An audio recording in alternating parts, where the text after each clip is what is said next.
Bienvenue dans ce qui est maintenant l'avant-dernière séance de ce cycle. Vous savez que la semaine prochaine, ce sera au tour d'Anne-Sophie Pic que ce cycle se terminera, avec, je pense, pour Anne-Sophie, l'occasion de dédicace, en particulier de son dernier ouvrage assez impressionnant qui s'appelle L'imprégnation.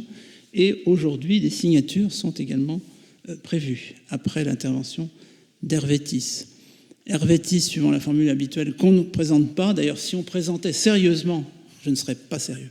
Hervé Tisse, ça prendrait déjà 30 minutes, hein, au bas mot. Hervé Tisse aime se faire appeler physico-chimiste et pas physio-chimiste. Physico-chimiste, d'ailleurs, il peut éventuellement nous expliquer pourquoi il tient ce terme plutôt qu'à chimiste ou physio-chimiste.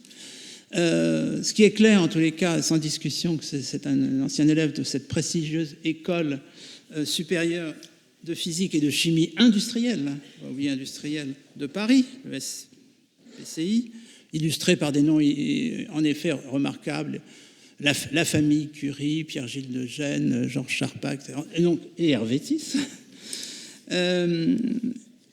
Hervé a une bibliographie absolument considérable dans laquelle je n'entrerai pas. En revanche, son itinéraire me paraît assez rectiligne au-delà des apparences, en particulier à partir du moment, on va dire une trentaine d'années, hein, à partir du moment où se cristallise la notion de, il va nous en parler, elle est dans le titre de son exposé, de gastronomie moléculaire et physique. Attention, hein, c'est pas gastronomie moléculaire et physique. Peut-être qu'il faut saluer à cette occasion le nom de Nicolas Curti. Et on retrouve Hervé dans plusieurs instances et établissements de référence, en particulier à l'INRA, INRAE, à Gros Paris Tech, où il est toujours professeur consultant, c'est ça ? Voilà. C'est lui qui dirige le centre, je le dis en français, mais c'est un centre international, donc on peut le dire en anglais, le Centre international de gastronomie moléculaire et physique, et à l'origine d'un journal international, hein, de GMP, de gastronomie moléculaire et physique. Vous avez sous les yeux l'intitulé de son exposé qui fait tout de suite réfléchir, avant même qu'on ait écouté Hervé Tisse, et puis après avoir écouté et regardé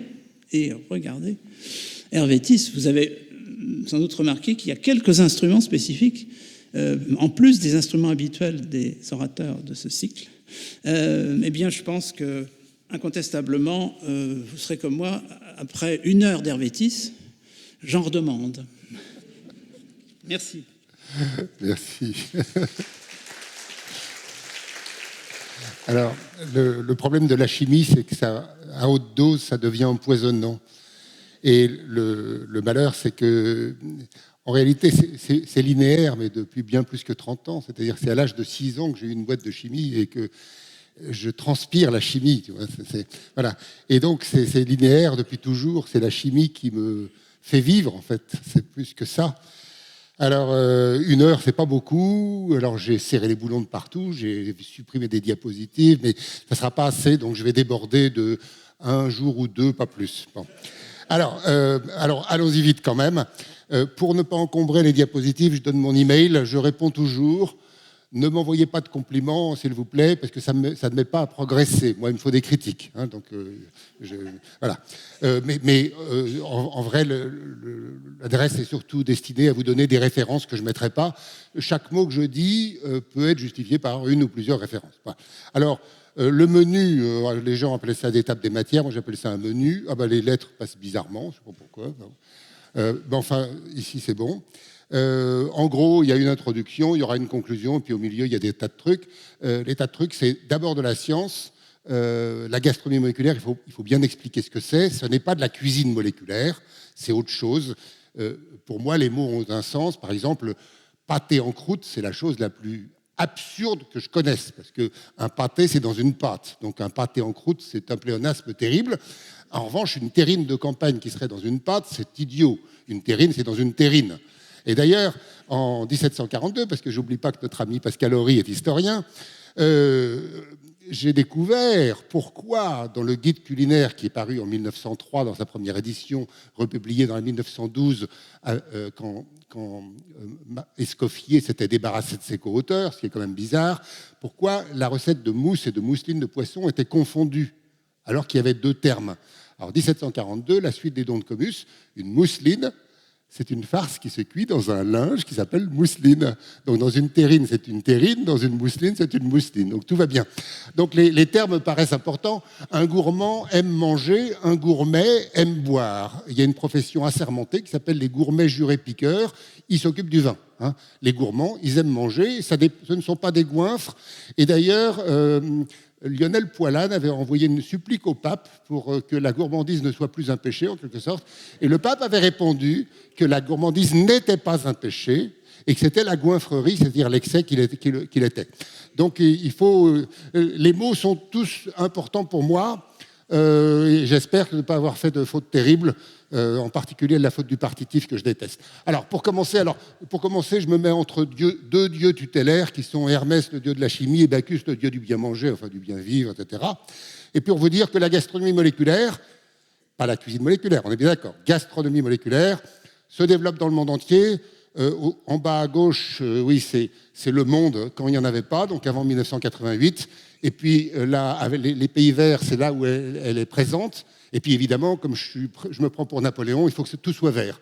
Alors, on a des tas d'outils pour faire ça. On a publié un livre qui fait presque 1000 pages, un handbook de gastronomie moléculaire.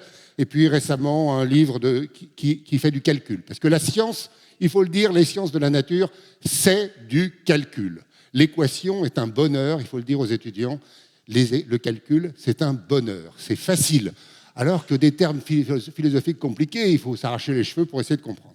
Alors oui, il y a une communauté internationale, et puis il y a un journal scientifique qui commence à bien marcher.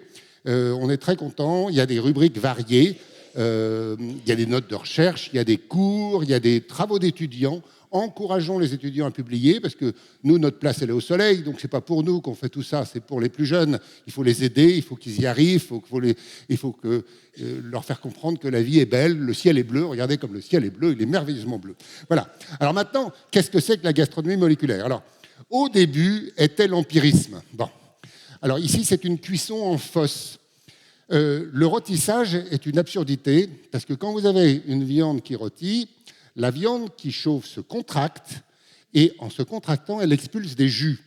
Ces jus, quand vous faites un barbecue, il y a des graisses dedans qui tombent sur les braises, ça réenflamme, ça fait des benzopyrènes cancérogènes, et c'est donc absurde.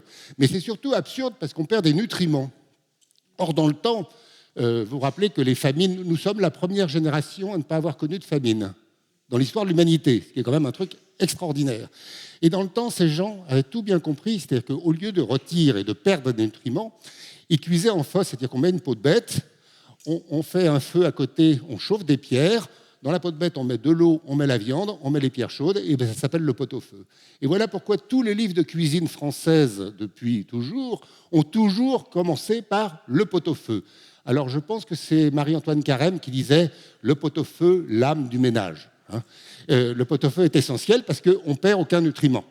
Alors, l'empirisme s'est continué. Alors, je n'ai pas dit que nos ancêtres faisaient tout bien. Au contraire, je pense qu'il y a beaucoup de périmés dans les techniques anciennes. Dans les techniques, mais que ce soit les techniques médicales, les techniques cosmétiques, pensez donc que les femmes se fardaient avec des sels de plomb. Donc, faisons de la cosmétique moderne. Pensez donc qu'on se soignait avec des plantes comme l'aristoloche, qui donne le cancer 20 ans plus tard. Arrêtons, faisons de la médecine moderne. Donc une médecine ancienne, pour moi, elle est périmée. Je n'ai pas dit que tout est acheté, j'ai dit qu'il y a à séparer le bon grain de l'ivraie. Alors, il y a eu des progrès. Hein. Les pots en terre, par exemple, dans la vieille tour de Bourges, il y a des tessons et des tessons et des tessons, ça casse tout le temps.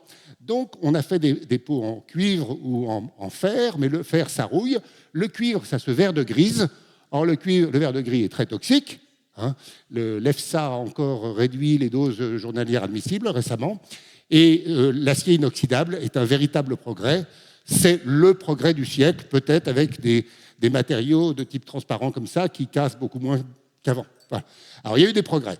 À droite, c'est un ustensile très intelligent Quand vous avez le feu, voilà, vous avez le feu ici, vous n'avez pas besoin d'être au-dessus du feu pour cuire. Il suffit d'être près du feu.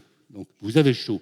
Les ondes se propagent dans toutes les directions. D'ailleurs, si vous mettez votre main tout près de la joue sans la toucher, faites-le, vous allez voir, vous allez sentir du chaud.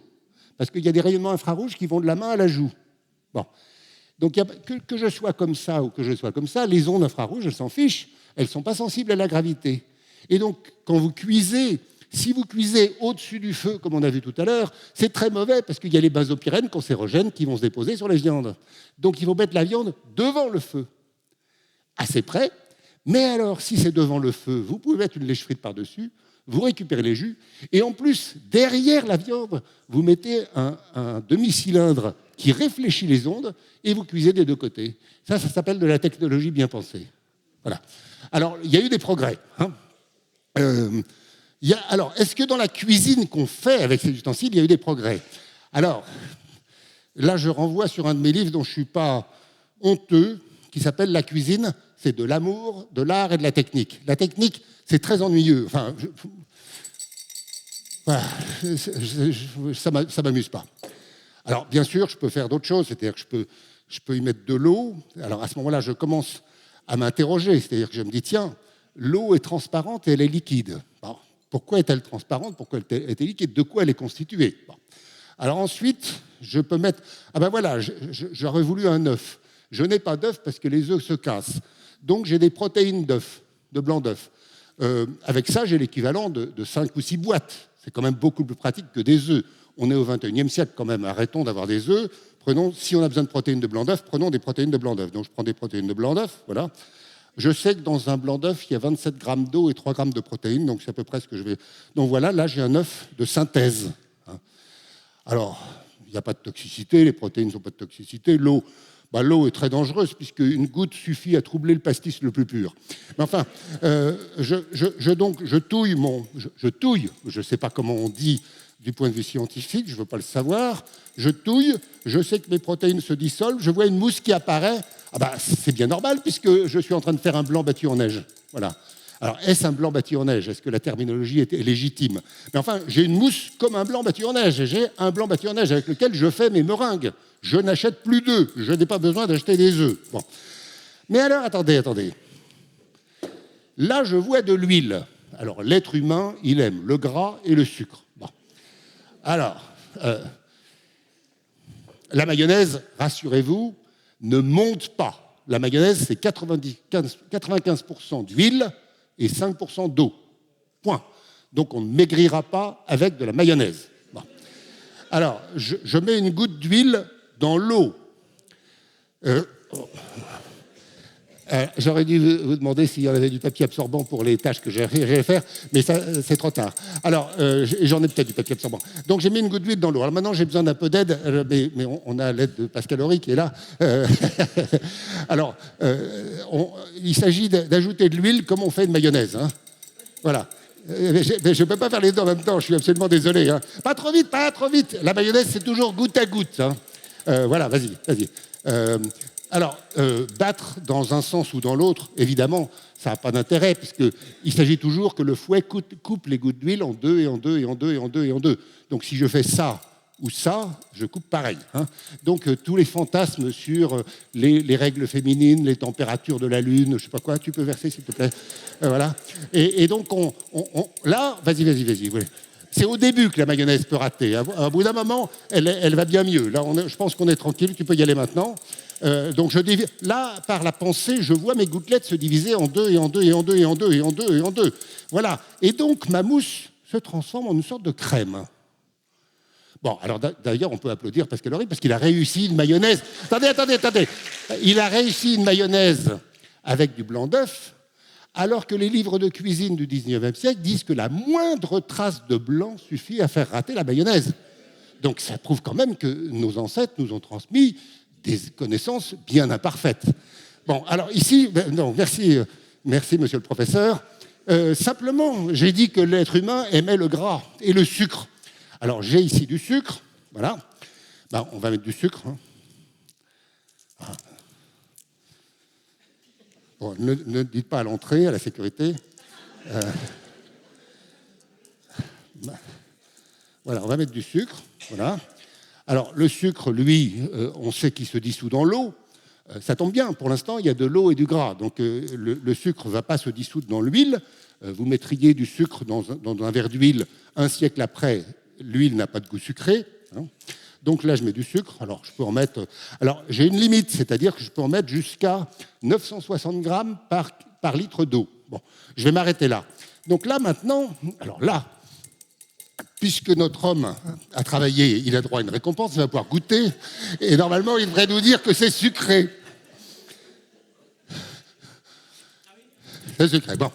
Alors, si c'est sucré, ça manque un peu d'intérêt. Donc, il va falloir lui donner un peu de vivacité. Alors, c'est là où malheureusement, je tombe dans la cuisine, alors que moi, je voudrais abstraire et généraliser.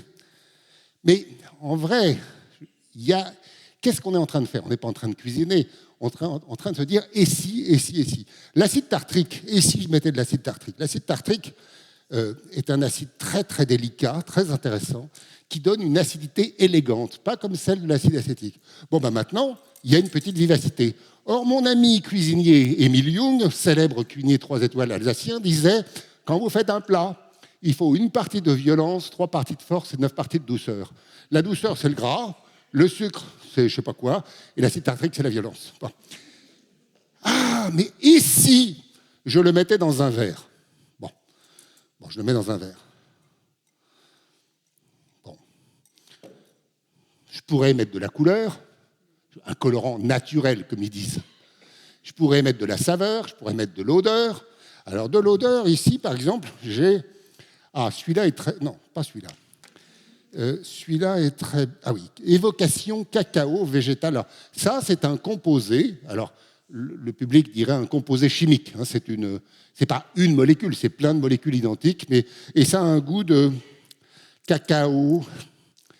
Une évocation de cacao, c'est très intéressant. J'ai apporté ça de ma cuisine. Hein. Ma cuisine, je ne suis pas cuisinier, on est bien d'accord. Hein. Ne propagez pas cette idée, je ne suis pas cuisinier, je suis chimiste, donc empoisonneur. Voilà. Et alors maintenant, je le mets là-dedans. Qu'est-ce qui peut se passer?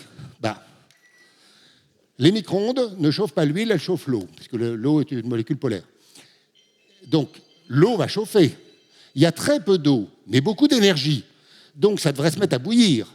1 gramme d'eau liquide, ça fait 1,5 litre de vapeur. Donc, ça va gonfler. Alors, je ne vois rien dans cet ustensile, mais ça a déjà gonflé, et voilà un soufflé. Alors, ce soufflé a le goût exact de ce qu'on y a mis. Il tient, parce que j'ai fait ce qu'il fallait pour qu'il tienne. Il a l'odeur de cacao, etc., la saveur d'acide tartrique, de sucre, Voilà. Alors, cet objet s'appelle un gypse. C'est une de mes inventions d'il y a des années. Et tout ça tient sur le fait que nous sommes partis de l'examen d'une idée culinaire, fausse en l'occurrence, pour arriver à faire une émulsion en comprenant le système physico-chimique. Et donc, l'analyse scientifique de la cuisine a ensuite déboulé sur une innovation. Et ça, c'est par centaines. Alors, on aura l'occasion d'en voir.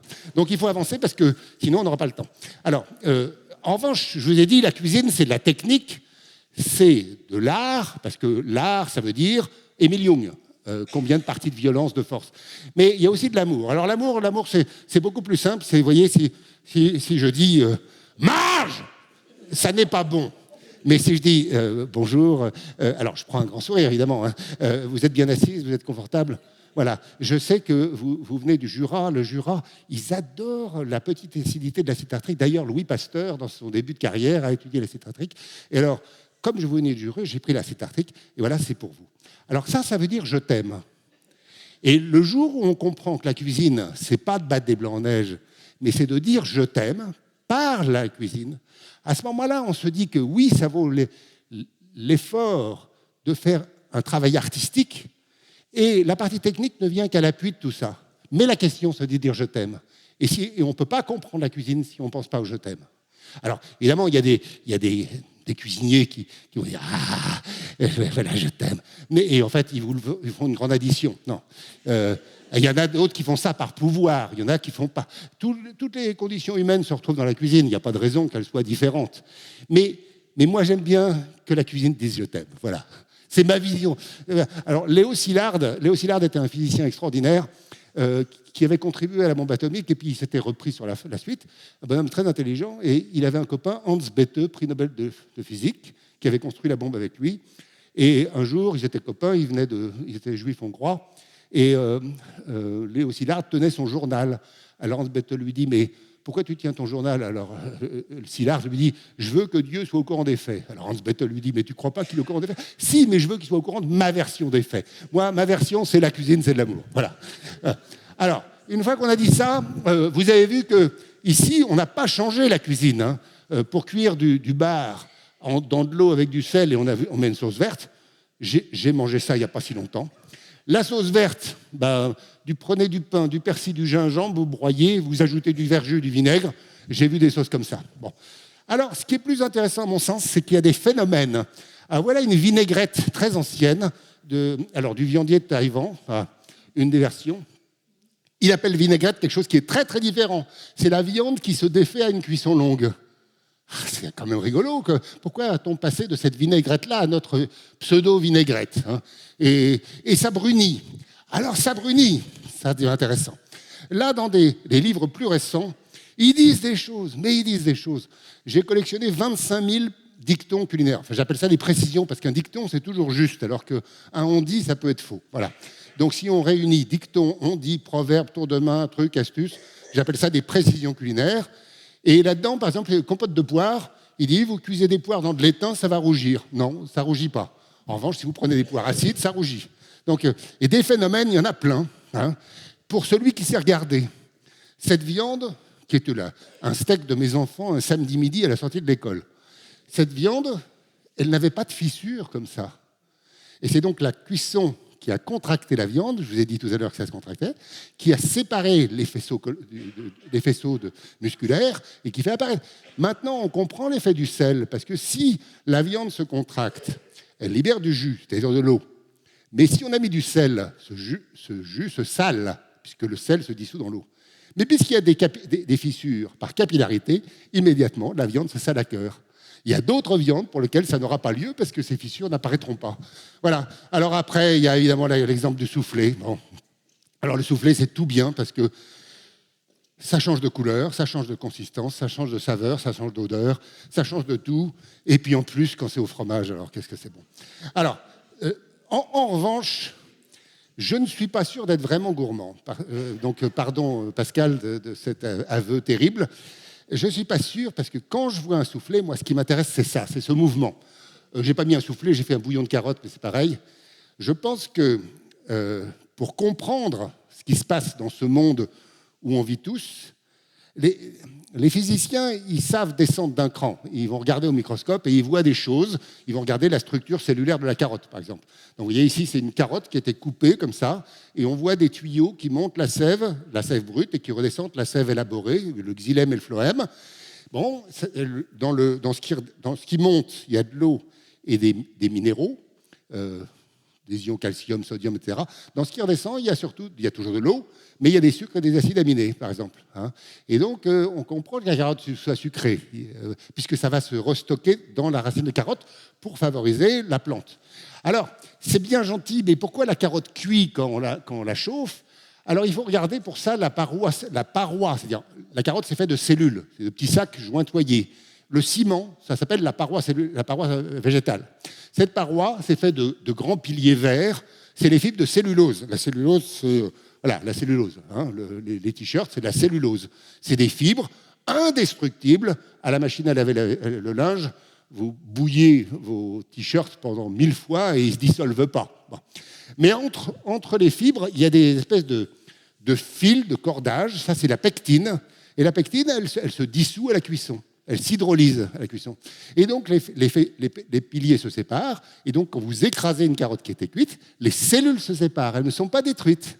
Vous avez simplement dissous le ciment qui est entre les cellules. Alors ça, c'est pas mal, parce qu'on y est presque. Mais pourquoi ça se sépare? Là, il nous faut de la chimie pour comprendre ce que c'est qu'une molécule de pectine. Donc, vous voyez que la physique explique le macroscopique, mais c'est la chimie qui explique la physique. Et donc, il nous faut toutes ces descriptions successives pour essayer de comprendre quelque chose. Alors, la gastronomie moléculaire physique est donc une activité scientifique. Mais qu'est-ce qu'une science ? La conférence précédente, quelqu'un a posé la question. On n'a pas assez de science dans nos cycles de conférences. Enfin, vous étiez témoin. Hein, et donc, il en faut. Bon. Alors, mais qu'est-ce que c'est ? Ça, c'est compliqué. Alors, je ne parle que des sciences de la nature parce que je suis très ignare des sciences de l'humain et de la société. Mille excuses. Et alors, c'est écrit là-haut, même si les lettres ont bougé bizarrement, les sciences de la nature explorent les mécanismes des phénomènes. Voilà, comme ça, l'objectif est clair. Une fois que la destination est faite, on peut se mettre en chemin. Alors, comment est-ce qu'on fait ça ? On a une méthode. Alors, on le fait avec des expériences. Voilà. Donc, Galilée nous dit il faut préférer l'expérience à n'importe quel raisonnement. Et le passage de l'alchimie à la chimie, juste avant la publication de l'encyclopédie d'Hydro d'Alembert, c'était précisément de comprendre un changement terrible. L'alchimie, quand ça rate, c'est-à-dire quand vous n'arrivez pas à faire la pierre philosophale, c'est l'expérimentateur qui a tort. La chimie, la manip, elle a toujours raison. Toujours. Après, nos théories peuvent être fautives. Et ça, c'est un changement extraordinaire. Alors, Galilée avait dit ça, mais vous savez aussi que sur un pied, on ne tient pas bien. Donc, pour tenir bien en science, il faut 2 pieds. Et le deuxième, c'est le plus merveilleux, enfin, c'est également merveilleux. Il nous faut des calculs. Et des calculs, ça fait des équations. Et les équations, c'est superbe, c'est merveilleux, c'est extraordinaire, c'est très amusant. Je ne sais pas comment on peut... assister à un match de tennis alors qu'on peut rester chez soi faire des équations. Enfin, il y a quelque chose qui m'échappe. Et donc, avec des équations, on fait des théories. Alors, Francis Bacon, qui n'avait pas démérité, d'autant plus qu'il était antérieur à Galilée, nous dit d'abord qu'il faut tout peser, mesurer, etc. Et évidemment, si on mesure, alors voilà la méthode des sciences de la nature telle que je la vois. Hein. Numéro 1, on a un phénomène, par exemple une montagne où le ciel bleu, le ciel n'est pas rouge, n'est pas jaune, il n'est pas vert, il est bleu là. Pourquoi est-ce qu'il est bleu ? Alors, c'est un phénomène. Le mot phénomène est un mot très très compliqué qui a été bien discuté par Michel Eugène Chevreul dans la méthode a posteriori expérimentale. Enfin bref, on a un phénomène. Donc on le mesure, donc on a plein de nombres. Numéro 3, on groupe les nombres en équations. Voilà, on a des équations. On réunit les équations en théorie. Et puis avec ça, on ne cherche jamais à démontrer une théorie. Une théorie scientifique est toujours fausse, insuffisante. Donc la science n'est jamais en train de démontrer. Quelqu'un qui, si vous entendez dire démontrer scientifiquement, vous êtes sûr que la personne n'a pas compris. On ne peut que réfuter une théorie, essayer de la réfuter, parce que des théories comme le modèle standard de physique des particules, on n'y arrive pas. Donc on fait des expériences et puis on essaie d'améliorer. Et en 1988, avec mon vieil ami Nicolas Curtier, alors vous voyez, j'étais plus jeune que maintenant, j'avais la même taille, parce que Nicolas Curtier était un bonhomme extraordinaire, c'était le père de la désaimantation adiabatique nucléaire, un personnage, un physicien de la stature du prix Nobel, qui aimait bien manger. Nous nous sommes rencontrés rue Racine devant une poule au vin jaune et au mori. Voilà. Vous savez tout. Et on s'est aimé de ce jour-là. Et alors, et les sciences, ce n'est pas des applications. C'est-à-dire que tout ce qu'on a vu ici, c'est une application. Ce n'est pas de la science. La science, c'était le mouvement de compréhension qui a conduit à l'application. Donc nos politiques, de temps en temps, se laissent aller en disant il faut des chercheurs qui trouvent, mais ils trouvent les chercheurs. Ce n'est pas ça la question. Ce qu'on veut, c'est orienter le dialogue entre la science et la technologie, les applications. Voilà. Alors, des applications. Alors, j'ai bien mis au même niveau. Hein, je ne fais pas de graduation entre la technique. Moi, ça ne m'amuse pas. Il y a des gens que ça amuse. Et pour eux, ils ont des critères. Par exemple, le soin. Moi, le soin, vous avez vu comme je suis cochon. Enfin, et puis j'ai mis du sucre plein à la table. Enfin bref, je suis confus. Mais vous voyez, la technique est un bel objet quand il est bien fait. La technologie peut être un très bel objet.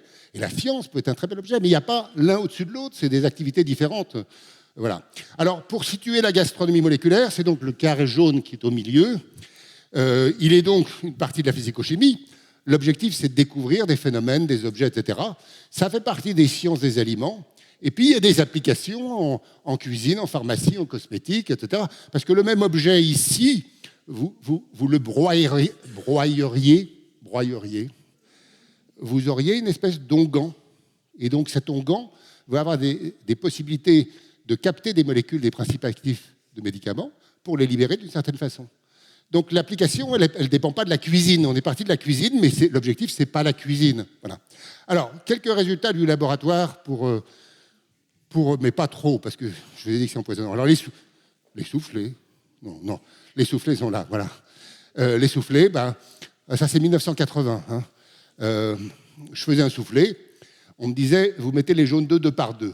Bon, j'ai vérifié que ça ne changeait rien. Donc, on met les deux. C'est écrit dans des livres parmi les plus grands, hein, les pâtissiers, le Darren et Duval, etc. Donc, ça ne change rien. Donc, ça prouve qu'on n'avait pas compris. Alors, on me dit, les soufflets gonflent, c'était Larousse gastronomique, Bible à l'époque. Les soufflets gonflent parce que les bulles d'air se gonflent à la chaleur. Alors, j'ai fait un petit calcul d'étudiant. PV égale NRT, ça s'appelle la loi des gaz parfaits. C'est pas difficile. Faites pas confiance. Et ça explique que ça gonfle de 30%. Mais un soufflet, ça peut être 200 ou 300%. Donc, ça prouve que cette théorie-là, elle était fausse. Enfin, très, très, très insuffisante. Alors, pourquoi les soufflets gonflent-ils ? À l'époque, on n'était pas comme aujourd'hui. C'est-à-dire que j'ai passé presque 1 an au Collège de France à faire 2 soufflets chaque jour. Et 2 soufflets par jour, en mesurant la pression, la température dans le soufflet. Et ce n'était pas facile. Alors, vous avez les courbes de pression et de température. Et finalement, un jour, j'ai découvert que les soufflets gonflent parce que l'eau s'évapore. Si elle s'évapore par en dessous, rappelez-vous, 1 gramme, ça fait 1,5 litre de vapeur. Donc, ça prend plein de place qui pousse les couches vers le haut. Et dans mon séminaire, nous avons même cuit des soufflets sans battre les blancs en neige. Et ils sont montés pareil parce que nous les chauffions vers le haut. Par le bas, pardon. Si on les chauffait en haut, ça ne pousserait pas les couches. Voilà. Donc, vous voyez que donc, le modèle, il est là. Un petit soufflet, une préparation de soufflet de 100 grammes, si vous mettez un appareil à souffler de 100 grammes, il va perdre 10 grammes à la cuisson. Ça veut dire 10 litres de vapeur. Donc, avec 100 grammes, vous pourriez faire 10 litres de soufflet. Voilà. Donc, vous voyez que la science donne des perspectives technologiques. Et ce n'est pas fini, puisque cette théorie nouvelle est quand même insuffisante. Alors, deuxième exemple, le bouillon de carotte. Alors, je suis désolé de vous dire que quand on a commencé ce travail au laboratoire, il y avait personne ne comprenait pourquoi les carottes, dans l'eau qu'on chauffe, ça fait des bouillons de carottes. On est au 21e siècle. On envoie des sondes sur Mars et on ne sait pas ce qui se passe quand on cuit des carottes. C'est intolérable. Bon. Donc, on a cuit des carottes. Alors, on a cuit des carottes dans des récipients spéciaux, dans un laboratoire de chimie. On les a analysées par résonance magnétique nucléaire. Et puis, à l'époque, alors on prenait 1 petit gramme de bouillon. Hein, à chaque fois, on prélevait, on l'analysait. Et puis, ça prenait 5 jours de préparer. Et puis, voilà un bouillon de carottes. Alors, dans un bouillon de carottes, un chimiste spécialiste de RMN, on dit RMN, il voit quoi ? Il voit des sucres, les voilà, glucose, fructose, saccharose.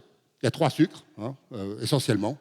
Et puis, des acides aminés. Alors, tréonine, glutamine. Puis, il y a aussi des acides organiques. Par exemple, l'acide malique. Un peu d'acide acétique, parce que c'est des carottes bio, alors ils avaient fermenté sur l'étal. Non, mais je dis du mal, je ne devrais pas. Mais alors ça, c'est parce que Pascal Horry sait que mon œil sourit parfois et que je ne peux pas m'empêcher de faire des bulles de provocation, et j'en suis bien désolé, donc je vous présente mes excuses. Si j'ai heurté quelqu'un, hein. Il faut pas. C'est pas bien, Hervé, c'est pas bien. Alors avec ça, qu'est-ce qu'on fait ? On cherche des équations. Alors ici, par exemple, je dis ce que ça représente, je ne rentre pas dans les détails. On voit le glucose, c'est un bouillon de carotte qui était cuit, alors il avait été cuit pendant 6 semaines, ou peut-être plus que 6 semaines. Et alors, on voit le glucose et le fructose qui apparaissent lentement. Mais ça veut dire qu'un bouillon de carotte à 1 heure ou à 16 heures, il n'a pas du tout la même saveur, parce que le fructose est très très sucré, 2 fois et demi le saccharose, alors que le glucose est doux, il a la longueur en bouche. Bon. Mais alors, le truc qui monte là-haut, qui redescend, ça c'est le saccharose. Le saccharose sort de la carotte et puis il disparaît. Où est-ce qu'il va ? Il ne s'est pas évaporé, il n'est pas rentré dans la carotte, il s'est hydrolysé en glucose et en fructose. Donc vous voyez que le bouillon de carotte, il a des saveurs très différentes selon les temps de cuisson. Et ça, on peut maintenant arriver à nos amis cuisiniers en disant, voilà, je te donne ces informations, tu choisis ton bouillon de carotte, tu sais ce que tu feras, et tu auras toujours le même résultat. Hein ? Voilà. Alors, pourquoi le glucose, le fructose et le saccharose sortent-ils ? Alors voilà la première hypothèse que j'avais, une première théorie. Je m'étais dit, si je coupe ma carotte, j'ouvre les canaux. Donc je libère le glucose, le fructose, le saccharose et l'acide aminé. Bon, très bien. On était très contents de cette théorie, tout allait bien. On a pris des carottes, on les a mis dans du bleu de méthylène, c'est rentré. Donc si ça rentre, ça peut sortir. Bon, là, on était parfaitement malheureux. On était malheureux parce que l'expérience confirmait nos prévisions. Or, nos prévisions sont fausses. Donc, il fallait que l'expérience réfute au contraire. Donc, on était très malheureux. Bon. Enfin, pas très malheureux, parce que vous voyez, je ne suis pas quelqu'un de très malheureux. Alors, immédiatement, on fait des équations différentielles. Les équations différentielles, c'est super. Bon. Je n'insiste pas, mais ça pose des tas de problèmes. Mais non, enfin, ça, c'est vraiment ésotérique. En gros, pour ceux qui connaissent un peu les sciences, quand vous prenez la même équation et vous changez les paramètres, vous pouvez faire coller une courbe à des points de mesure un peu comme vous voulez. Et donc, vous ne pouvez pas déterminer l'équation qui va le mieux sur les points de mesure. Donc, finalement, ça ne sert à peu près à rien parce qu'il y a trop d'incertitudes de mesure et on ne peut pas savoir quel est le mécanisme. Et puis, de toute façon, quand on regarde bien cette image-là, on voit bien que ce n'est pas de la diffusion seulement. Parce que si c'était de la diffusion, ça serait dans le canal, mais vous voyez du bleu autour. Ah, et le bleu autour, on ne l'avait pas vu. Alors maintenant, on a amélioré les choses. Alors, je vais passer là-dessus parce que je vais arriver là. Le mécanisme, quel mécanisme? Avec des oignons, c'est la même question, quand vous mettez des oignons à cuire. Voilà la nouvelle théorie. Hein. Vous avez des cellules, vous avez les canaux, le canal en bleu. Tout ça est dans l'eau, en turquoise, comme ça.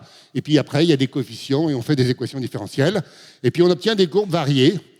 Et alors là, c'est amusant parce qu'on a découvert, avec ces calculs, qu'en gros, il y a autant de sucre dans les canaux que dans les cellules de ce qu'on appelle le parenchyme, c'est-à-dire les cellules qui ne sont pas dans les canaux. Mais il y a un des deux compartiments qui libère plus vite que l'autre. Alors évidemment, ça doit être le compartiment canaux qui libère le plus vite parce que c'est beaucoup plus accessible. Mais on n'est pas sûr. Et donc, je ne sais toujours pas, donc je ne dors pas la nuit. Voilà. Quel est le mécanisme? Quel est le mécanisme? Quel est le mécanisme? Quel est le mécanisme? Alors, un dernier exemple récent, parce que la France mange trop de sel, enfin, le monde entier mange trop de sel. Donc, il y a un programme national de l'Agence nationale de la recherche pour réduire le sel. Hein. Mais pour réduire le sel, il faut savoir où il est. Donc, avec des collègues, on a cuit des carottes pour doser le sel. Alors, je vous passe sur le protocole, je l'ai mis parce que je veux donner le bon exemple aux étudiants. On a toujours les matériels et méthodes avant de donner les résultats. Donc, on a pris des carottes, on a coupé la tête, tout qu'on a pelé. Ensuite, on a cuit, on a coupé en rondelles, on a fait des tas de trucs. Enfin, c'est publié. Et puis voilà le résultat. Alors, les courbes du haut, c'est la carotte, vous l'imaginez comme ça. Donc, vous voyez, sur les bords, alors en haut, c'est cuit dans de l'eau salée. Eh bien, il y a autant de sel dans les bords de la carotte que dans l'eau salée. Il y a que le sel est rentré. Au milieu, il y a moins de sel. Mais il y en a plus qu'il n'y en avait au début de la cuisson. Donc, ça veut dire que le sel, il est quand même rentré par les bords, par les flancs, on va dire. En bas, c'est la carotte dans l'eau pure. Alors, on voit pas bien la courbe. Mais en gros, la carotte dans l'eau pure, elle perd du sel dans l'eau.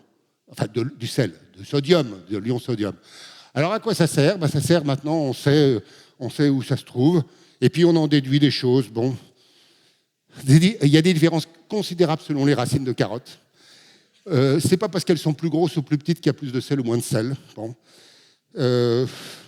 C'est étonnant qu'il n'y ait pas plus de sel, enfin de sodium en haut de la carotte qu'en bas. Moi, ça m'étonne, je ne comprends pas. Et puis, il y a sans doute un transfert latéral. Mais alors, quels sont les mécanismes? Quels sont les mécanismes? J'en sais toujours rien. Donc, je ne dors pas la nuit. Alors, maintenant, prenons les choses avec plus de recul. En sciences, Anne Fagot-Largeau vous le répéterait à l'envi, abstraire et généraliser. On n'est pas des techniciens à mesurer du sodium dans les carottes. On est là pour produire du concept juste. Voilà. Qu'est-ce qu'un aliment?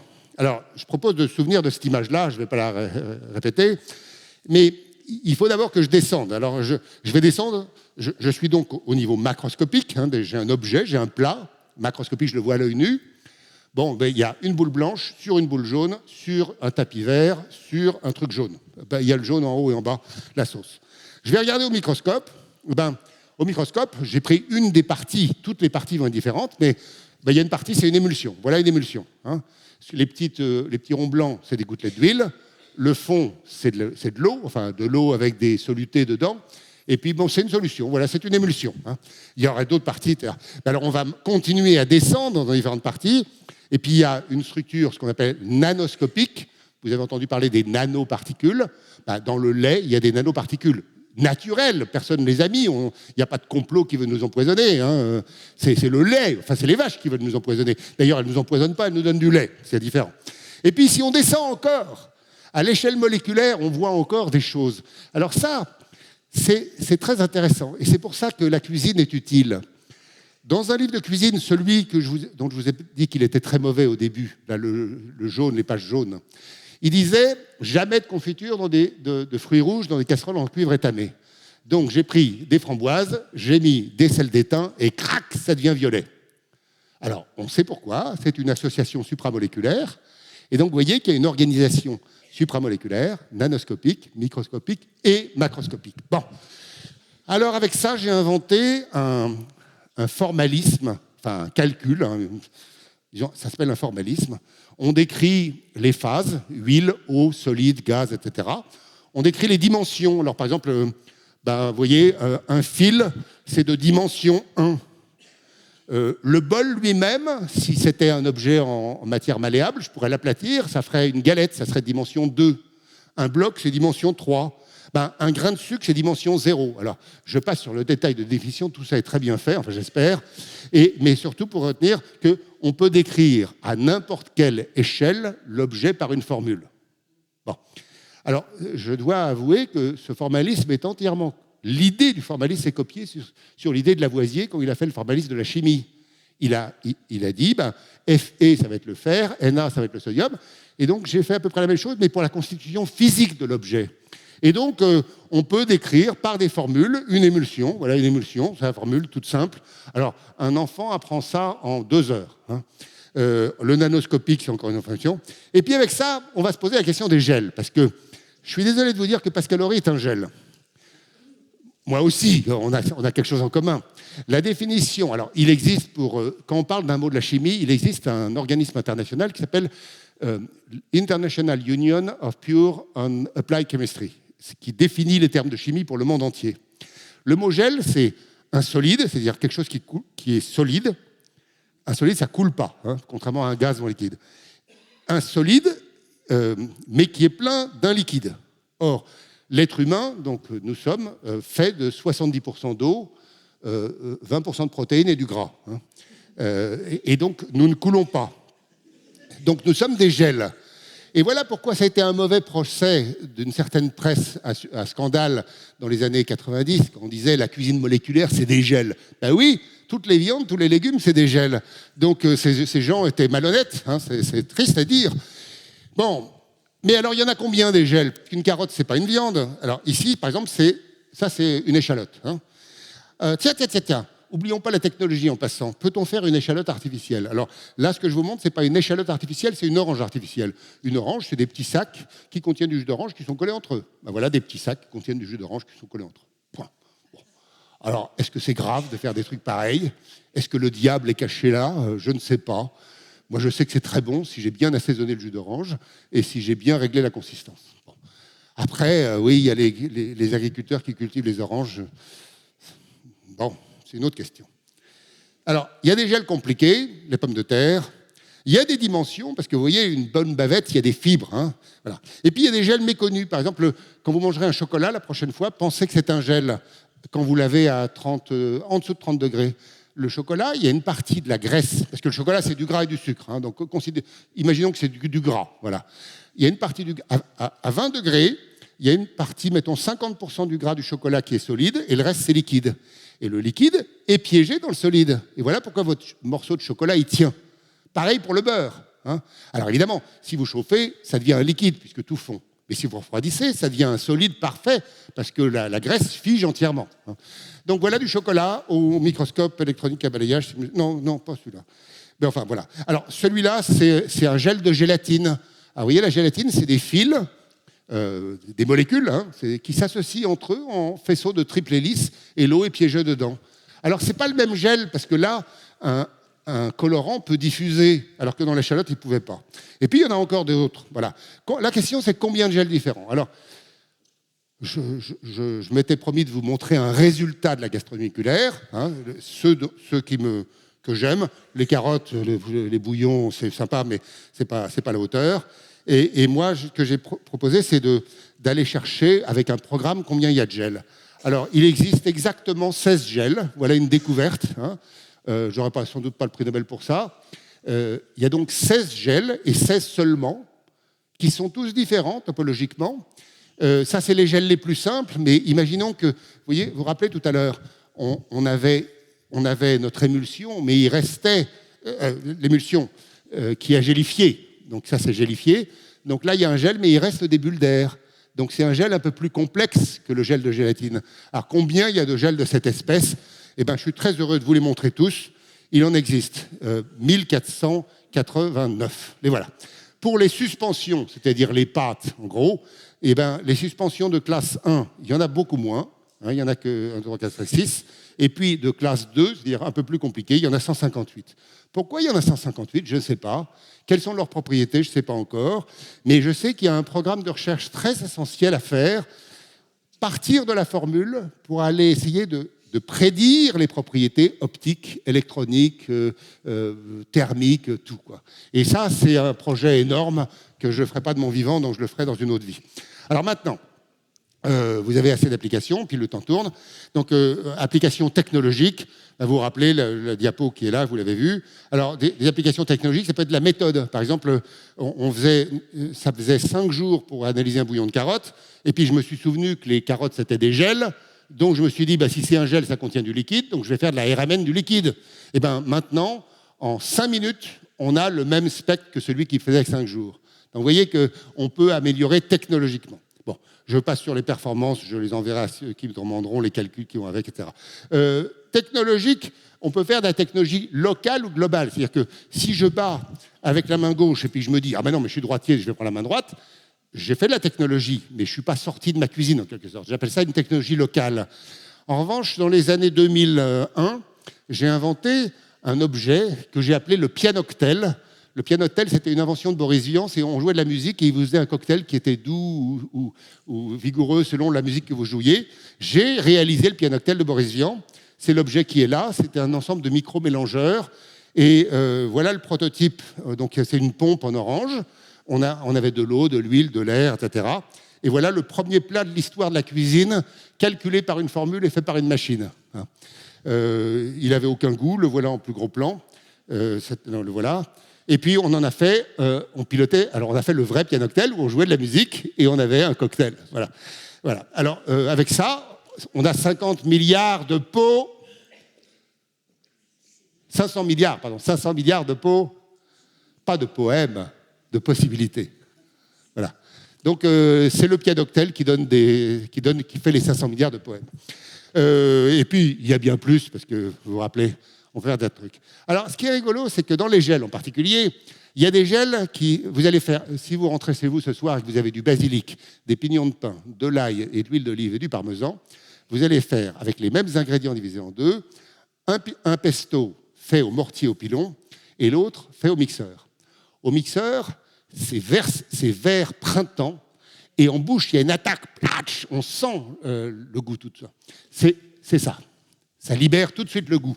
Si vous le faites au mortier au pilon, ce qui est préconisé par les plus passéistes des cuisiniers, en réalité, il y a de la longueur en bouche. Et ça, c'est intéressant. Mais le vert est un vert sombre, sapin, quoi. Que faut-il faire? Et évidemment, allier l'ancien et le moderne. Vous mettez les deux ensemble, ça devient d'une belle couleur verte, vous avez de l'attaque et de la longueur en bouche. Voilà. Ça, c'est de la technologie. Alors, peut-on faire un gel, un aliment, qui aurait un goût qui disparaîtrait, un autre goût qui apparaît, qui disparaît, un troisième, etc. La réponse est oui, et je suis heureux de vous montrer ce que j'avais fait avec les cuisiniers danois.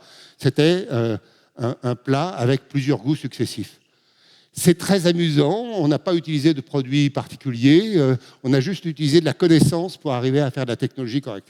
Alors, la cuisine moléculaire est une application de la gastronomie moléculaire. L'idée, la définition, c'est qu'en 1980, je regardais mon laboratoire à la maison, et puis je me suis dit, mais pourquoi est-ce qu'on cuisine avec des casseroles et des fouets alors qu'on a plein de matériel extraordinaire? Et c'est ça la cuisine moléculaire, c'est d'importer en cuisine des matériels de laboratoire. Donc, les matériels de laboratoire, il y en a plein, des thermocirculateurs, des filtres, de l'azote liquide, etc. Et avec ça, j'ai inventé des tas de plats. Alors, c'est des plats pendant 20 ans, j'ai donné une invention par mois à Pierre Gagnère, et Pierre le mettait à sa carte de tous ces restaurants du monde, et je leur donnais un nom de chimiste, parce que le public déteste la chimie, mais si j'appelle ça un libique, il dit « Oh, c'est bon le libique », et donc il aime la chimie. Voilà. Donc voilà un libique, c'est la préparation verte. Voilà un Priestley. Priestley, c'est l'homme qui a découvert l'oxygène sans le savoir. Voilà un Wurtz. Alors Wurtz, c'était un merveilleux chimiste parce qu'il était alsacien. On sait bien que l'Alsace, c'est le plus beau pays du monde. Les œufs à 65 degrés, enfin, etc. Les salades à la Nollet. Nollet, l'abbé Nollet s'occupait de feuilles, donc c'est une salade artificielle. Les cristaux de vent, je ne vais pas passer. Le gypse, le voilà, servi par Pierre Gagnère. Le chocolat chantilly, c'est une mousse au chocolat où il n'y a que de l'eau et du chocolat. Pourquoi personne n'a fait ça avant? Je ne comprends pas. Et puis il y en a plein d'autres. Il y en a pendant 20 ans, un par mois. Bon. Mais il y a mieux. Alors il y a mieux, il y a la cuisine de synthèse. Alors ça... pardon, je vais vous demander une faveur. Vous allez regarder en vous-même pendant que je parle et vous allez essayer de dépister quand vous dites « oui mais ». D'accord? Bon. Alors, je parle donc de cuisine de synthèse qui a été proposée en 1994. Là, il n'y a pas besoin de « oui mais », ça a été publié, donc ça va. L'idée, c'est de construire des plats en partant de composés. Mais c'est ce qu'on a fait parce qu'on a pris des protéines, de l'eau, du saccharose et des triglycérides. Donc, il n'y a pas mort d'homme, hein, ni de femme d'ailleurs. Bon, alors, comme je sais que parmi vous, il y a des gens qui disent « Ah, ces chimistes veulent nous empoisonner », je vais essayer de vous montrer que c'est évident, que ça aurait dû arriver bien plus tôt. Et la question que je me pose, c'est pourquoi ce n'est pas arrivé avant. Vous avez la musique. Bon, la musique classique, vous avez un gars, vous entendez le violon. Vous avez un cuisinier, il a une casserole, il met une carotte, vous goûtez la carotte. Bon, ça, c'était il y a 2 siècles. Il y a 1 siècle, Fourier, membre de l'Académie des sciences, mathématicien, a analysé les sons et découvert que les sons pouvaient se décomposer en ondes sonores pures. 440 Hz, 431, 442, etc. Et puis à la même époque, les chimistes de l'Académie des sciences découvraient que les aliments étaient faits de composés. Alors, il y a la pectine, il y a les composés phénoliques, il y a etc. etc. Bon. Donc, vous voyez, c'est exactement pareil. Il y a 50 ans, il fallait une pièce d'ordinateur et des ingénieurs spécialisés pour faire de la musique de synthèse. Et aujourd'hui, un synthétiseur coûte 23 € dans un magasin de jouets. Qu'est-ce que vous mettez à droite? La cuisine de synthèse, bien évidemment. Alors, on l'a faite, s'il n'y a pas de problème. On a des composés dans une carotte, mais ces composés, ils ont été organisés par la carotte, mais on peut les séparer et puis les réorganiser comme on veut. Donc les combinatoires, ça va être bien plus que 500 milliards de poèmes, ça va être des tas de choses avec des goûts sur mesure, des couleurs sur mesure. C'est pas des trucs artificiels, c'est pas des composés de synthèse, c'est la cuisine de synthèse qui est autre chose. Alors voilà une réorganisation. C'est toujours les mêmes molécules. Moi maintenant, quand je regarde une carotte, je vois plus la carotte, hein. Je vois l'eau, la pectine, les celluloses et machin. La carotte, j'ai beaucoup de respect pour celui qui la cultive, mais pas pour la carotte. Alors, l'objectif, c'est pas de déconstruire.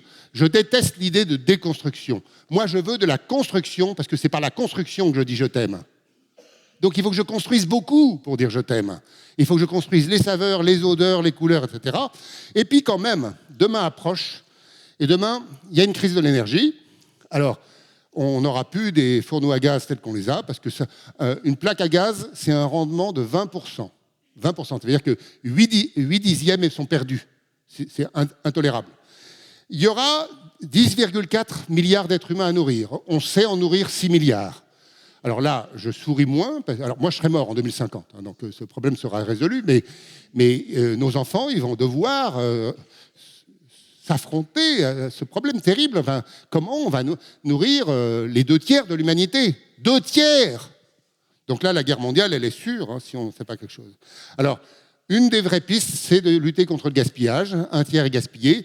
Si aujourd'hui, où on nourrit 6 milliards, on évitait le gaspillage, on nourrirait pas 9 milliards, parce que ça ne marchera jamais, mais on augmenterait déjà notablement.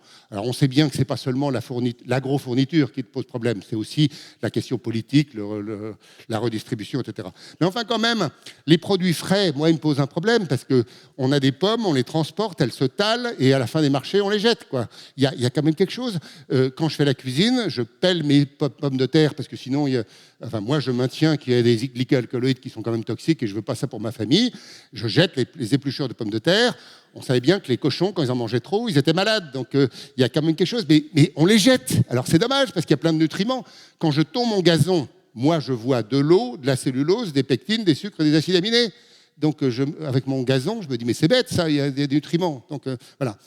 Cette image est terrible, hein, et elle est juste. Hein. Un 10 tonnes qui contient 10 tonnes un camion 10 tonnes qui a 10 tonnes de tomates, ou 9 tonnes de tomates, c'est 8 tonnes 5 d'eau. Voilà. Donc, à Paris, il y a des tonnes d'eau qui apparaissent chaque matin, et les camions repartent le soir. Et en plus, ça s'abîme. Donc, les produits frais... alors, nos amis laitiers savent bien qu'on peut fractionner le lait. Nos amis céréaliers savent bien qu'on peut fractionner la farine. Alors, fractionner, c'est pas dur. Si on a un produit, on le divise en deux. Et puis, on a des techniques membranaires, etc., qui sont connues. Et puis, peut-être qu'on pourrait enrichir les agriculteurs.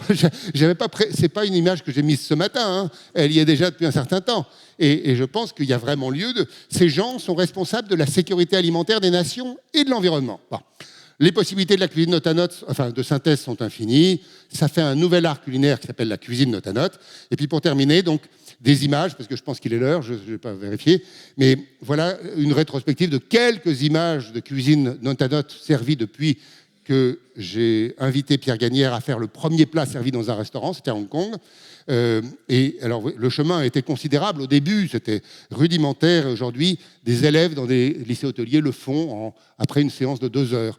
Alors, au début, vous voyez, au Cordon Bleu, qui est une très belle école de cuisine à Paris, et il y en a 30 dans le monde, voilà les pionniers. Hein. Alors, ils traînaient une framboise. Alors là, j'étais pas content. Je dis, mais pourquoi vous mettez une framboise? On n'a pas le droit. Enfin, bien sûr, on a le droit, mais voilà. Ensuite, Potel et Chabot a fait très, très bien en 2011. Alors là, c'était un soufflé. Alors, la sauce, c'était pas une sauce au vin, c'était une sauce avec des composés phénoliques de Syrah. C'était ceux-là. Oui, celle-là, c'est un cépage Syrah 2007. Hein, voilà. Donc, vous mettez 3 cuillerées de ce truc-là, vous mettez de l'eau et vous avez une sauce au vin, en gros. Hein. Alors, 2012, alors voilà un très, très beau dessert. Alors, c'est bon, hein. Il y a des couches croquantes, douces, moelleuses, molles, etc. Montréal, c'est des élèves de l'ITHQ avec leurs professeurs qui ont fait pour 150 journalistes un cocktail. Ce plat-là était éblouissant. C'est comme un turbo amélioré. Et puis ensuite, au Danemark, on a fait des choses amusantes. À Tokyo, on a fait un sushi. Ça n'est pas du poisson, ça n'est pas du riz. Et la presse japonaise était contente. En Pologne, Andrea Kamastra fait très bien. En Alsace, évidemment, c'est des pionniers extraordinaires. Hammerschwir. À Athènes, ils avaient très bien fait dans une école qui s'appelle Le Monde. Voilà, il y avait des vraies consistances, des vrais goûts. Encore Le Monde. Retour en Pologne. Ensuite, Singapour, ça n'est pas une algue, hein, ils ont joué à ça. La Suisse, beaucoup. Ça a été montré au Bocuse d'Or cette année. Le Brésil. Et puis, les imprimantes 3D alimentaires qui se développent sont mon meilleur allié, parce que dans le fond, dans les imprimantes 3D, on ne va pas mettre des carottes, des viandes, des poissons, on va mettre des composés et on va faire des choses intelligentes. Alors, il est très important d'avoir de ne pas penser que les applications, c'est toujours technique. Moi, je pense surtout que c'est d'améliorer l'esprit, en quelque sorte. Et l'esprit, ça s'améliore chez tous, chez moi, chez vous, à l'école, à l'université. Et donc, c'est pour ça qu'on a des séminaires tous les mois. C'est public, c'est gratuit. Celui-là, on voulait tester le fait de savoir si mettre du jaune d'œuf dans les pâtes à tarte, ça donnait un résultat différent du blanc d'œuf ou de l'eau. Résultat, non. Comptez sur moi, je ne mets plus de jaune d'œuf dans mes pâtes à tarte. Alors, il y a des chefs qui me disent « mais c'est pas possible !» Je dis « faites donc l'expérience avec un test triangulaire bien fait, on essaie de faire bien, on donne les résultats, c'est public, c'est gratuit, c'est pour les citoyens, et j'ai l'ambition qu'on aide l'art culinaire à se développer parce que sa technique sera juste. » Dans les écoles, les ateliers expérimentaux du goût ont sollicité des dizaines de millions d'élèves dans les années, je ne sais plus combien. C'est plus fait en ce moment, c'est dommage. Et puis alors, pour terminer, demain, quel est l'objectif? Eh bien, puisque la gastronomie moléculaire est une science, l'objectif, c'est de faire des découvertes. Voilà. Moi, il faut que je fasse des découvertes. En partant d'ici, il va falloir que je me pose la question, qu'est-ce que je vais faire comme découverte? Demain, qu'est-ce que je découvre? Je suis payé par l'État pour faire des découvertes, pas pour aller me balader en forêt, c'est pour faire des découvertes. Alors, la question est difficile parce que des questions que je peux explorer, j'en ai des milliers. Par exemple, vous faites une tarte aux abricots, les abricots sont bien mûrs, bien sucrés, vous faites la tarte, ça devient acide. Pourquoi? Je n'en sais rien. J'ai mesuré le pH des abricots, le pH dans la tarte aux abricots, par résonance magnétique nucléaire, sur le phosphore 31, enfin bref, je ne sais toujours pas. Mais c'est une question parmi des milliers, des dizaines de milliers. Et alors, la question, si on est un peu intelligent, on se dit on ne va pas aller au hasard, il nous faut une stratégie, c'est-à-dire, voilà, je suis là, voilà, aujourd'hui, moi, et là-bas, c'est la découverte. Enfin, je veux une découverte. Alors, j'avance, mais où est-ce que j'avance? Est-ce que j'avance dans la direction du bouillon de carottes? Ou est-ce que j'avance dans la direction de la tarte aux abricots? Bah, je veux bien faire. Je suis payé par l'État, je suis bon citoyen, je veux bien faire. Mais où est-ce que j'avance? Qui va me le dire? Pas le directeur scientifique qui, lui, n'a pas le prix Nobel. Donc, il faut que je réfléchisse. Voilà. Si je me retourne, je vois l'histoire des sciences, je vois des montagnes, je vois la relativité, la mécanique quantique, les fullérenes, bref, toutes les découvertes du passé. Mais je ne suis pas payé pour faire de l'histoire des sciences, je suis payé pour faire des découvertes. Alors je peux me dire, donc je ne les vois pas, parce que sinon ça ne serait pas des découvertes, elles seraient déjà découvertes. Donc j'avance, alors je suis dans le brouillard, j'avance. Ah, ça monte. Ah, ça monte. Ah oui, mais ça redescend. Donc, formellement, je ne suis pas sûr d'avoir une stratégie qui me mène de manière certaine à la découverte. Alors, il y a des gens qui sont très malheureux de ça, et moi, je suis très heureux parce qu'on va à la découverte des découvertes. Et ça, c'est vraiment un bonheur inouï. Et je remercie tous les jours les contribuables de me permettre d'être dans cette situation-là. Parce qu'après, il s'agit de faire bien quand même. Hein. Ce n'est pas pour rigoler. Voilà derrière nous, devant nous, vers où marcher, etc. Alors, en interrogeant des gens qui ont le prix Nobel, je leur ai demandé leur méthode pour faire des découvertes et avoir le prix Nobel. Et pour l'instant, j'en ai 12. Alors, j'essaie de les appliquer, de les transmettre surtout aux étudiants, parce que c'est très important d'aider nos amis à faire des découvertes. Il faut avancer. Alors, voilà, j'ai dépassé le temps, donc je termine. Vous avez compris que la cuisine moléculaire, c'est une application. C'est très bien, mais c'était il y a 40 ans, donc arrêtons d'en parler. La cuisine de synthèse, c'est demain. C'est pour les cuisiniers. Donc, moi, au labo, on ne fera pas de cuisine note à note. Je l'ai inventée, je la promeux, c'est le preuve aujourd'hui. Donc, la seule chose qui m'anime, en vrai, c'est la gastronomie moléculaire, qui est en réalité de la chimie.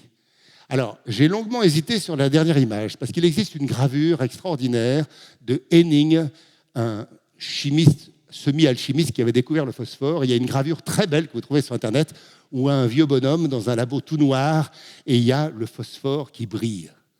Voilà, ça, c'est quelque chose d'extraordinaire. Ça, c'est l'objet de notre découverte. On ne cherche pas dans les étoiles, on le veut là, ici, là, tout de suite. Alors, est-ce qu'il fallait cette image ou celle-là? Celle-là, elle a l'avantage de montrer qu'on peut tous être ensemble à la recherche de la connaissance. C'est-à-dire les enfants, les adultes, chacun apporte, les hommes, les femmes, chacun apporte sa contribution. Alors on ne dit plus hommes et femmes, maintenant il y a des genres, donc, mais je ne suis pas très au courant. Mais non, mais ça, on ne voit pas ça. Enfin, je n'ai pas de genre dans mes creusets. Hein. Donc j'ai beaucoup hésité, mais là, on est ensemble et puis on partage cet amour de la connaissance. Enfin, ceux qui sont lancés dans cet apprentissage de la connaissance ou de production de la connaissance, ils ne sont pas en train de faire des guerres. Ils sont en train d'essayer de construire une solidarité humaine. Eh bien, la cuisine, c'est de l'amour, et la chimie y contribue. Je vous remercie.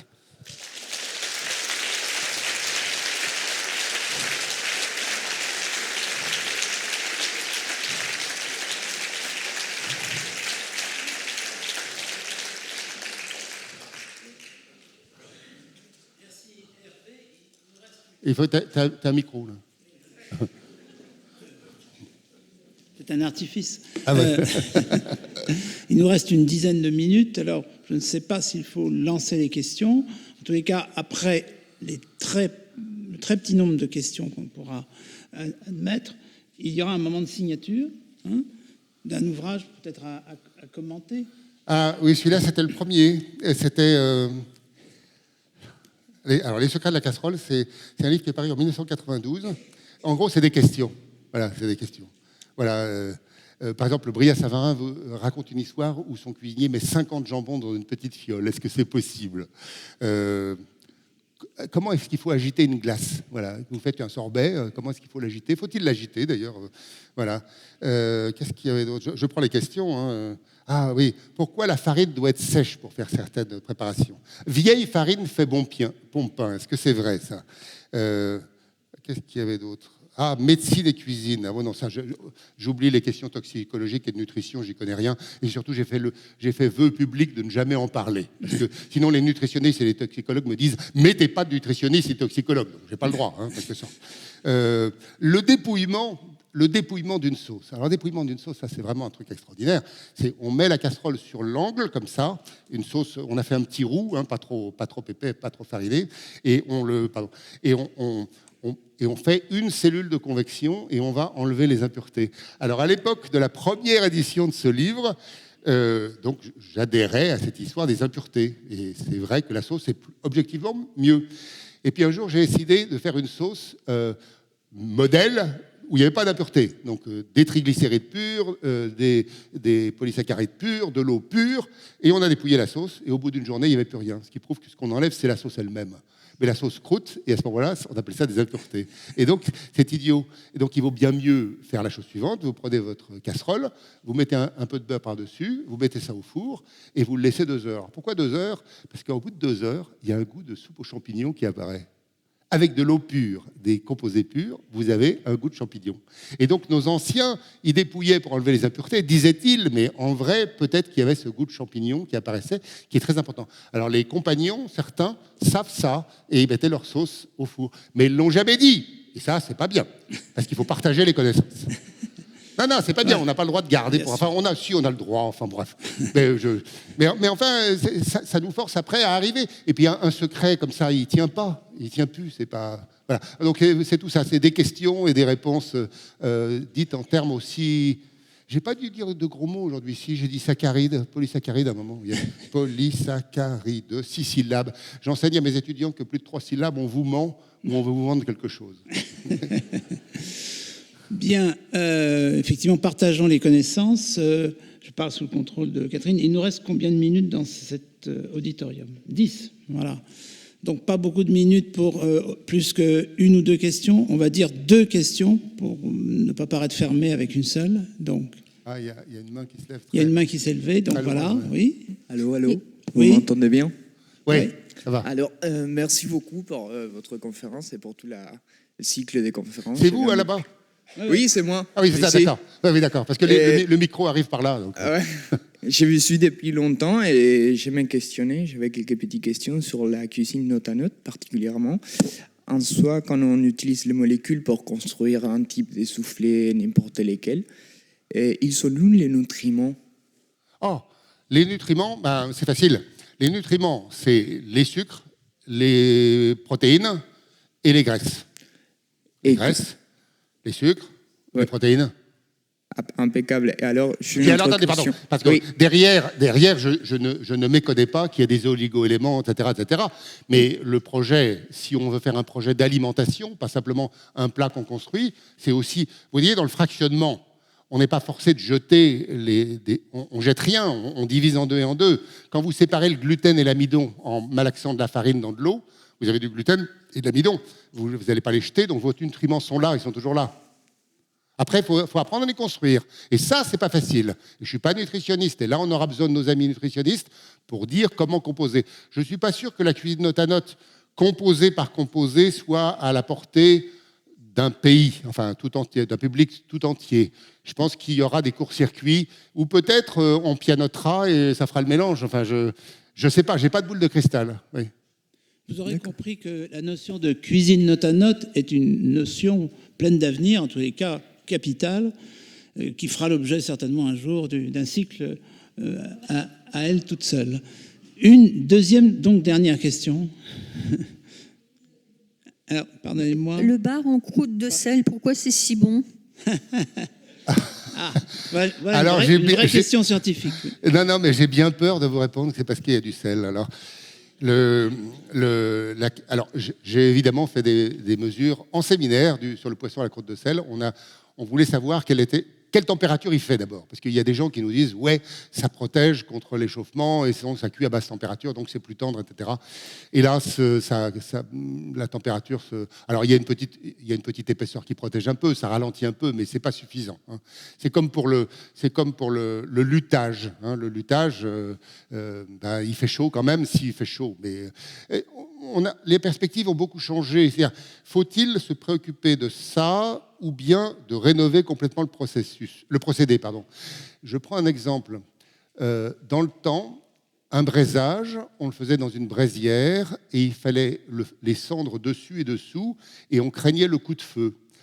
La cuisine moléculaire, et en particulier la cuisson basse température, les thermocirculateurs, vous branchez 50 degrés, vous avez 50 degrés. Dans le temps, on mettait un bain-marie parce que le bain-marie, il limitait à 100 degrés, ça n'allait pas plus haut. Aujourd'hui, on s'en fiche, on branche 80 et on a 80. Donc vous voyez que la technique culinaire a complètement changé la perspective. Et on pourrait se demander si les recettes sont encore légitimes. C'est-à-dire, aujourd'hui, on a pris nos anciennes recettes avec des matériels nouveaux, de cuisine moléculaire, mais est-ce qu'on ne marche pas sur la tête, quoi? Qu'est-ce qu'on veut faire? Voilà. Moi, au lieu de se transmettre une tradition, j'ai rien contre la tradition. Enfin, quoique, il y a des traditions pour lesquelles je suis très opposé. Par exemple, l'esclavage était traditionnel. Je ne suis pas pour. Hein. Et donc, est-ce que le coq au vin, c'est pas l'équivalent de l'esclavage? Je n'ai pas dit que ça l'était. J'ai dit que ça méritait la question, en tout cas. Et puis le jour, est-ce qu'il faut parler du Père Noël à nos enfants? Je n'ai pas dit qu'il ne fallait pas. Je dis qu'on peut parler de tout et il faut l'évoquer et le discuter. Puis on conclura, ah oui, c'est très bien, ou ben non, c'est très mauvais. D'ailleurs, Santa Claus, c'est bien mieux. Mais pour nos recettes de cuisine, quel est l'objectif? Qu'est-ce qu'on veut? Alors, si on veut, moi, ce que j'ai eu enfant, c'est pas ce qu'a eu Pascal. Donc, en réalité, il n'y a pas de tradition. La tradition est une notion qui a fait l'objet d'un de mes livres, qui n'est pas là, je crois, qui s'appelle Le terroir en 12 questions. Non, le terroir, voilà. Et le terroir, c'est la même question. C'est la même question que la tradition. C'est qu'est-ce que c'est qu'un terroir? Le cassoulet de Castelnaudary, c'est pas celui de Toulouse. Alors, les gens s'entretuent, alors qu'on voudrait peut-être faire mieux que ça. Alors, je prends un exemple. Merci de la question, elle est très belle. Je prends un exemple parce qu'un jour, Pierre Gagnère m'a fait une choucroute. Alors, la choucroute, en vrai, c'est un plat de feignant. Vous mettez votre chou, vous mettez vos patates, et je suis alsacien, hein, donc je sais ce que je dis. Hein. Vous mettez vos saucisses par-dessus, la viande, l'échine de porc, etc. Et puis, basta. Ça n'est pas construit. Pour moi, Pierre a fait la chose suivante. Il a pris un bol, il a fait une gelée de cumin au Riesling. Par-dessus, il a taillé la saucisse en petits bâtonnets en biseau, parce que ça donne une mâche particulière. Il a tressé le chou, comme les cheveux d'une fille. Et il a tressé le chou, et je veux vous assurer, faites l'expérience un jour, vous allez voir qu'en bouche, c'est complètement différent. Et par-dessus, au siphon, un grand voile de pommes de terre, comme un édredon sur lequel on a envie de se jeter. Voilà. C'était merveilleux. Voilà. Et ben, voilà ce que je pense quand je dis il faut construire. Alors, j'ai un peu détourné la question, mais je crois que c'était l'occasion de vous parler de ça. Nous devons construire. La tradition n'a pas construit. La tradition, ils avaient faim. Nos ancêtres, ils avaient faim. Ils n'avaient pas beaucoup d'énergie, ils n'avaient pas beaucoup d'argent, ils n'avaient pas beaucoup de matières premières, et il fallait qu'ils cuisinent. Et le malheur, c'est que l'être humain est affligé de néophobie alimentaire. La néophobie alimentaire, c'est nous n'acceptons de manger que ce que nous avons mangé petit, en substance. Et par conséquent, le plat de votre grand-mère, ça sera le meilleur du monde. Donc, c'est même pas la peine d'en discuter. Et d'ailleurs, on sait bien que de gustibus et de coloribus non disputandum. Donc, on ne discute pas. Si vous aimez une certaine cuisine, vous la faites. Je ne vous convaincrai pas.